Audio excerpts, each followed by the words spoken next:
husband, Chris, and I have two boys. Jackson is 23, and Cooper is soon to turn 22.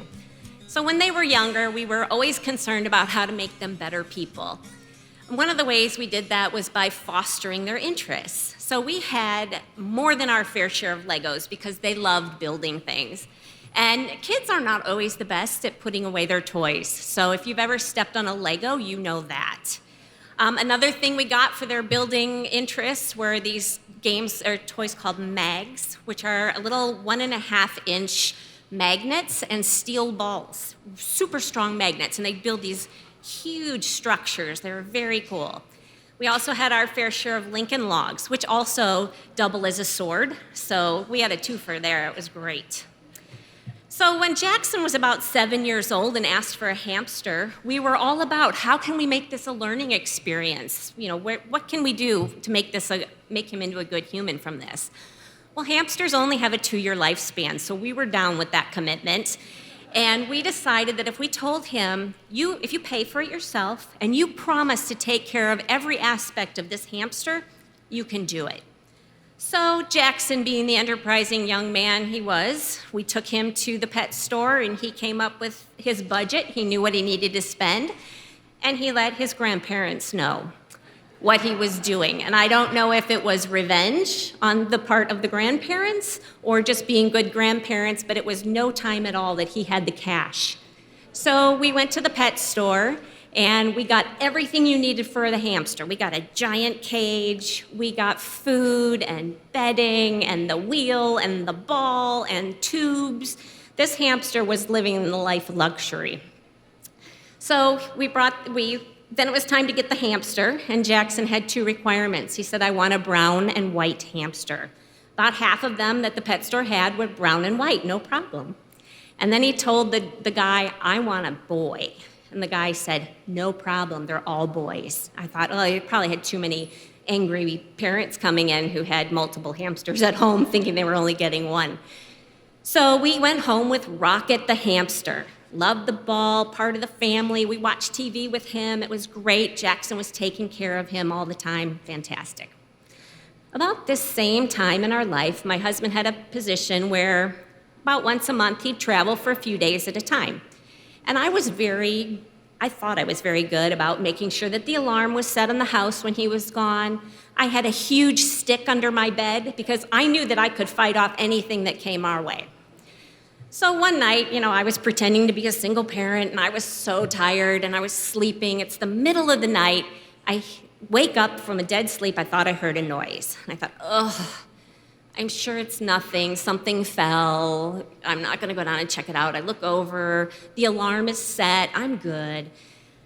So I'm laying there and I hear it again. And it's like this thud, scratch, scratch, scratch, scratch. I'm like, ugh, I gotta check that out, I think.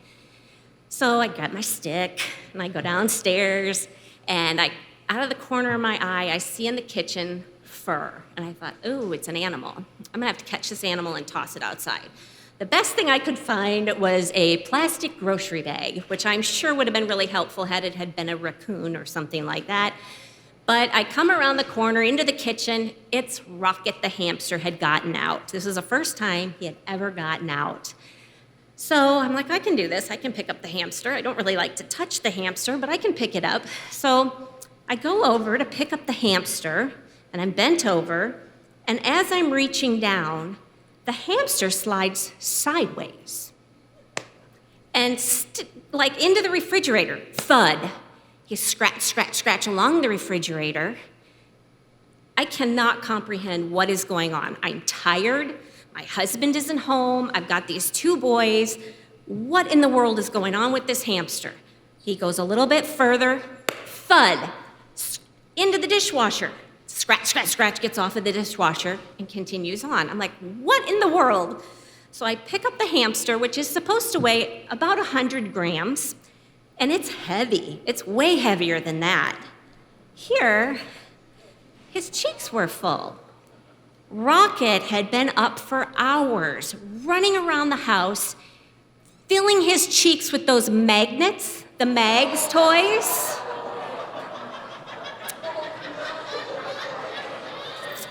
Yeah. So I go to get the mags out of the hamster's mouth, and it starts to make a noise. And I'm like, oh, that's it, I'm done. I don't want to touch the hamster in the first place. I'm not getting the mags out.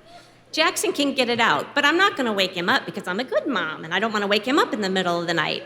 So I put the hamster in the cage. As soon as I put it in the cage, thud, right into the side of the cage. I'm not sleeping tonight. Like, how am I going to get to sleep with all this racket? So I take the hamster and the cage, shove it in the garage till morning. I'm not dealing with this. So the boys get up, I explain to them what happens, and Jackson says, I'm not sticking my hand in that hamster's mouth. Jeez, come on, cut me some slack here. So our younger son says, I want to go to school. The older son says, let's take him to the vet. So we call the vet, we'll bring him in, no problem. So we got to take Cooper to school, who's 6 at the time, and we put the hamster in the cage in the car. So we back out of the driveway and we take off and we get ready to turn left out of the main street. As soon as we turn left, I hear thud. The hamster goes flying against the side of the cage and it can't get itself off. And then we go and we make a right turn to go to school and it's thud right against the side of the cage again. The whole way to school, I'm listening to this, and Cooper cannot wait to get out of the car. You know, it just is an awful noise to listen to your poor pet, you know, being slammed against the side of a cage every time you turn a corner. So Jackson and I get to the vet, and the vet says, no problem. He takes Rocket out of the cage, back in the back, and Jackson and I are sitting there waiting. Thank God we don't have to stick our fingers in a hamster's mouth.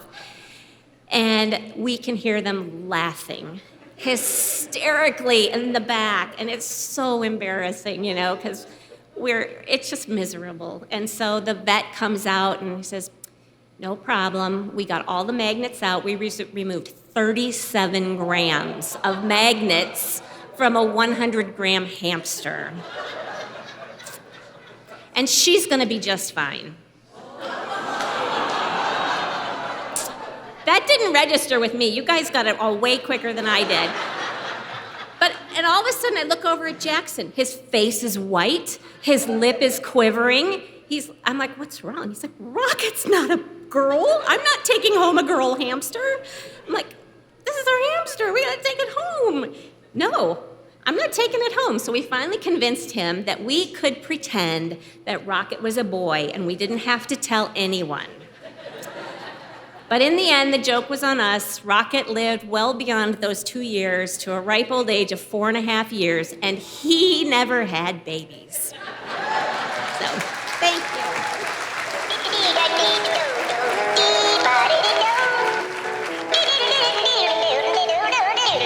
Good one for Julie. All right.